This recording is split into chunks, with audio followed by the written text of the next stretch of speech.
khenga khera lo piane wal bu ka len ve lo ma mun tom dai re atang ka zo a pian dai ro vanal sian pui mi sing min mu a tom na tu vanang en te soi mo ya lo a mi phing ten ro luan nan mo in lung kwal bu mi sing te na kalal patan sang lu tu in lung ran khen klom le pho har kalal patan mun du om be a pian dai ro vanal sian pui mi sing min mu a tom na tu vanang en te soi mo ya lo a mi phing ten ro luan nan mo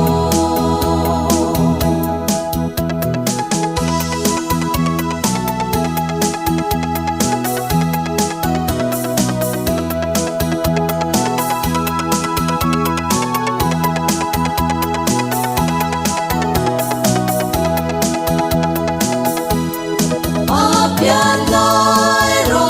vanal sian pui mi sing min mu a tom na tu vanang en te soi mo ya lo a mi phing ten ro luan nan mo kalal pa pian she tu te chu mi tom tak tak be ram pu te ho chang mi phing thiên lung ti tom ban qua le tui song song pe ne a pian dai ro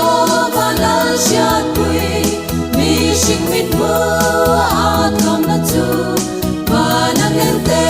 soi mo ya lo a mi phing ten ro luan nan mo ran the ga la biang mu turin ho vel moi na kal san na tu la du